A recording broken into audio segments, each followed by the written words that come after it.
Li filozofan pirsgirêka xirabiyê. Pirsgirêka xirabiyê mijareke felsefeya dîn e û li rê û rêbazên lêvanîna xirabî û başiya mutlak yanî li başiya tekez digere. Di vê xalê de başiya mutlak Xwedê ye. Ev pirsgirêk cara yekêm ji aliyê Epikurosî ve hatiye gotin û ji wê rojê ve jî ji aliyê gelek ramanwer û filozofan ve hatiye nirxandin û wekî pirsgirêkekî xwe gihandiye ta roja me ya îroyîn. Piştî zayînê di sed sala duan de Lescantius romanên Epikuros wekî paradoks, nakokî û dilemayekê wa veguhastiye. Heke Xwedê bixwaze xirabiyan ji holê rake û nikaribe rake, yan jî dikare rake û naxwaze ku rake, yan jî ne dixwaze ku rake ne jî radike, yan jî hem dixwaze ku rake û dikare rake.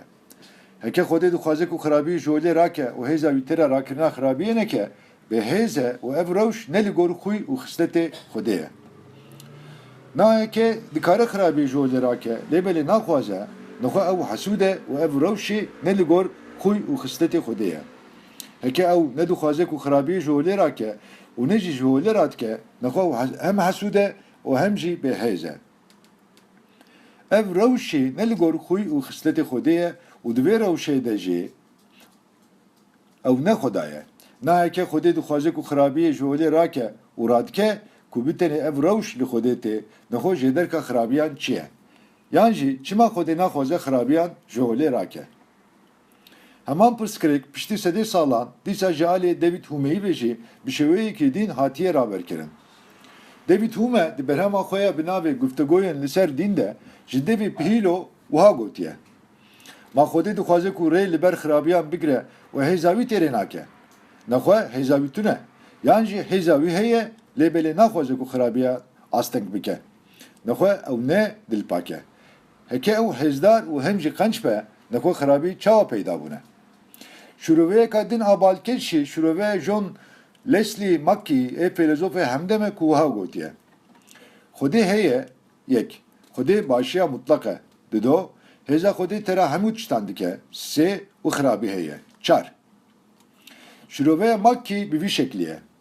Kesekî ku her sê maddeyên ewilî bipejirîne, divê ew xala çarê min red bike. Yani heke Xwedê hebe, dixwaze ku başiya mutlak pêk bîne û ji bo pêkanîna hemû tiştê hêza wî hebe, divê xirabî tune be. Na heke Xwedê hebe û başiyê dixwaze, lêbelê li dinyayê xirabî hebe, nexwe Xwedê nikare bi axwe bike. Nexwe Xwedê ne desthilatdarê her tiştî ye. Heke Xwedê hebe û qadirê her tiştî be û xirabî jî hebe, nexwe Xwedê xirabiyê afirandiye û ne başiya mutlak e. Heke Xwedê başiya mutlak be û qadirê her tiştî be û li gel vê yekî jî xirabî her berdewam be, nexwe Xwedayekî wiha tune. Di felsefeya dîn de navê vê legerînê danîne teodîse û bi vî havî xwestine ku xwe bigihînin bersivan. Pirsgirêka xirabiyê di heman dimê de dibe sebebê gelek pirsgirêkên teolojîk jî û lewma jî desta ewilî filozofan xwestine ku têgaha xirabiyê şîrove bikin. Teodîse di ramanên Platon de. Li gor bîr û baweriya Platon çavkaniya xirabiyan ne Xwedê ye. Wate xirabî ji Xwedê nayên. Di dîroka felsefeyê de şîroveya Teodîseyê a yekêm ji aliyê Platonî ve hatiye kirin. Lewre di gelek ramanên Teodîseyî yên ku piştî Platon hatine kirin de bandora ramana Platon eşkere xuya dike. Platon wa bawer kiriye ku çavkaniya xirabiyên li dinyayê ne Xwedê ye. Lewre jî di babû xirabî ji cihekî din werin. Xwedê ji hinek bûyerên ku têne serê mirovan berpirsiyar e lê ne ji tevahiya bûyeran. Ew ne sebebê hemû tişta ye. Bes sebebê bûyerên baş e û tu tekîliya wî bi bûyerên xirab re jî tune. Ji ber ku Xwedê baş e, xirabî jê nayê. Tiştê ku baş in, em dizanin ku ew gelek kêm in. Lewma jî ji Xwedê ne tiştên xirab, tiştên baş têtin. Lewre ji Xwedê kêm tişt têtin.